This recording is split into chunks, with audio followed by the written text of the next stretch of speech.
Hi dears, welcome back to my another beautiful episode of travelling. അപ്പോൾ നമ്മളിന്ന് പോകുന്നത് Zohar സിറ്റിയിൽ നിന്ന് ഏകദേശം ഒരു 40 മിനിറ്റ് അല്ലെങ്കിൽ അതിനേക്കാൾ കുറച്ചുകൂടി ദൂരം ഉണ്ടാകുമെന്ന് തോന്നും. അവിടെ നിന്നൊരു വാദി ഹിബി സിങ്ക് ഹോൾ എന്ന് പറഞ്ഞൊരു സ്ഥലത്തേക്കാണ്. നമുക്ക് എന്താ ഹിബി സിങ്ക് ഹോൾ അല്ലെങ്കിൽ സ്വിമ്മിങ് ലേക്ക് എന്നൊക്കെ പറയാം കേട്ടോ. അവിടേക്കാണ് ഞാൻ പോകുന്നത്. അപ്പോൾ പോകുന്ന വഴിയിലെ കാഴ്ചകളാണ് കാണുന്നത് കേട്ടോ. നല്ല രസമുണ്ടല്ലേ ആകാശത്ത് മേഘങ്ങളൊക്കെ ഇങ്ങനെ കാണാൻ വേണ്ടിയിട്ട്. ഒരു പ്രത്യേകതര ഫീലിങ്ങും ബ്യൂട്ടിഫുള്ളായിട്ട് നല്ല രസമുണ്ടല്ലേ കാണാൻ. എനിക്കിഷ്ടമാണ് കേട്ടോ അങ്ങനെ മേഘങ്ങൾ ഇതൊക്കെ ഇങ്ങനെ യാത്ര ചെയ്യുമ്പോൾ കണ്ടുകൊണ്ടിരിക്കാൻ വേണ്ടിയിട്ട്. അപ്പോൾ നമ്മൾ പോകുന്ന വഴിക്ക് ഇവിടെ ഫുഡ് കഴിക്കാൻ വേണ്ടിയിട്ട് ഇവിടെ നിർത്തിയിട്ടുണ്ട്. അപ്പോൾ നമ്മളിങ്ങനെ ഇവിടെ പായൊക്കെ വിരിച്ചിട്ട് അങ്ങനെ നടന്ന് ഫുഡ് കഴിച്ചത്. പൊതുവേ ഇവിടെയുള്ള ആൾക്കാരൊക്കെ അങ്ങനെ കഴിക്കുന്നത് കണ്ടിട്ടുണ്ട്. അത് നല്ലൊരു എക്സ്പീരിയൻസ് ആണ് കേട്ടോ. പോകുന്ന വഴിയിൽ ഇങ്ങനെ ഫുഡൊക്കെ കഴിക്കുന്നത്. ഉച്ചയാണെങ്കിൽ നല്ലൊരു തണുത്ത കാറ്റൊക്കെ ഉണ്ടാവും. അപ്പോൾ അതൊക്കെ എൻജോയ് ചെയ്ത് നല്ല രീതിയിൽ ഫുഡൊക്കെ കഴിക്കാം.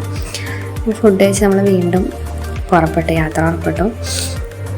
അങ്ങനെ ആകാശമൊക്കെ നോക്കിക്കൊണ്ട് നല്ലൊരു സീനറി അല്ലേ. അപ്പോൾ അതൊക്കെ കണ്ട് ഇങ്ങനെ നമ്മളിതാ സ്പോട്ടിലെത്താൻ പോവുകയാണ്. പോകുന്ന വഴിയിൽ ഫുള്ളി ഇങ്ങനെ ഇതുപോലത്തുള്ളൊരു സീനറിയാണ് കേട്ടോ, കുന്നും മലകളൊക്കെ ആയിട്ട്. അപ്പോൾ നമ്മുടെ സ്പോട്ടിലെത്തിക്കഴിഞ്ഞു. ഇതാണ് നമ്മുടെ വാദി ഹിബി സിങ്ക് ഹോൾ എന്ന് പറഞ്ഞ സ്ഥലം കേട്ടോ. അപ്പോൾ നമ്മൾ അവിടെ നിന്ന് ഇങ്ങനെ നടക്കുകയാണ്. കുറച്ച് മുകളിലോട്ട് കയറാനുണ്ട്. ഒരു മലേൻ്റെ മുകളിലേക്ക് ജസ്റ്റ് ഇങ്ങനെ കയറി പോകാനുണ്ട്. അപ്പോൾ നമ്മളിങ്ങനെ നടന്നുകൊണ്ടിരിക്കുകയാണ്. അപ്പോൾ നല്ല ഉരുള സൈസ് കല്ലുകളെല്ലാം ഉണ്ട് കേട്ടോ. നല്ല രസമാണ് കാണാൻ വേണ്ടിയിട്ട്. ഇത് നമ്മുടെ മെയിൻ റോഡിന് അടുത്ത് തന്നെയാണ്. അപ്പോൾ അവിടെ പാർക്കിംഗ് സൗകര്യമൊക്കെ ഉണ്ട് കേട്ടോ. വണ്ടികളെല്ലാം വന്നാൽ പാർക്കിംഗ് ഏരിയ ഒക്കെ അവിടെ കൊടുത്തിട്ടുണ്ട്. അപ്പം ആളുകളും കുറവായിരുന്നു. പക്ഷെ ആളുകളും കുറവാണെങ്കിൽ നല്ല ക്വയറ്റ് കാമായിട്ട് നല്ലൊരു ഏരിയ ആണ്. എൻജോയ് ചെയ്യാൻ പറ്റിയൊരു സ്ഥലമാണ് കേട്ടോ. അപ്പോൾ അവിടുത്തെ വെള്ളം കണ്ടാൽ നിങ്ങൾക്കറിയാം നല്ലൊരു ക്രിസ്റ്റൽ ക്ലിയർ വാട്ടറാണ്. അപ്പോൾ അവിടെ നല്ല ടൈനി ഫിഷസൊക്കെ ഉണ്ട്. നമുക്കൊരു കോംപ്ലിമെൻ്ററി ആയിട്ട് ഒരു പെഡിക്യൂർ നമുക്ക് അവിടെ നിന്ന് വേണമെങ്കിൽ ചെയ്യാം. അപ്പോൾ അതുപോലത്തെ നല്ലൊരു ഏരിയ ആണ്.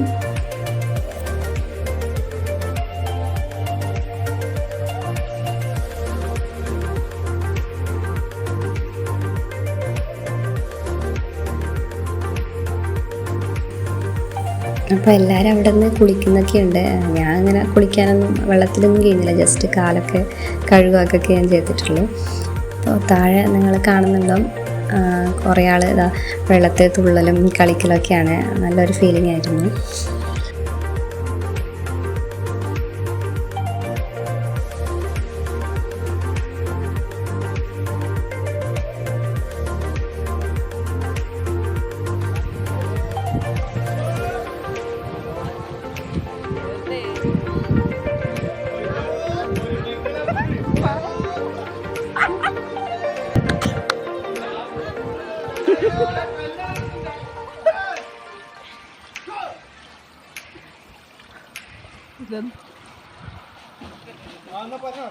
Ready? 1, 2,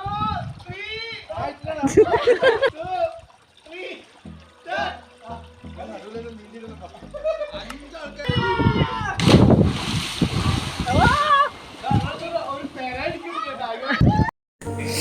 കണ്ടോ, ആ ഒരു സീൻ നല്ലൊരു കോമഡി ആയിരുന്നു. അവർ തുള്ളാൻ കളിച്ച സംഭവങ്ങളൊക്കെ നല്ലൊരു കോമഡി ആയിട്ടുണ്ടായിരുന്നു. അപ്പം അതൊക്കെ എൻജോയ് ചെയ്ത് നമ്മളവിടെ ഇരുന്ന് ഇതൊക്കെ കാണുന്നുണ്ടായ. ഞാൻ അങ്ങനെ വെള്ളത്തിൽ കിന്നിട്ടൊന്നും ഉണ്ടായിരുന്നില്ല. പിന്നെ കൂടെ കമ്പനിക്ക് കുറേ ആൾക്കാരുണ്ടായിരുന്നു എൻ്റെ കൂടെ. അപ്പോൾ എല്ലാവരും ഇങ്ങനെ കുളിക്കുകയായിരുന്നു. അതുപോലെ നല്ല തണുത്ത വെള്ളം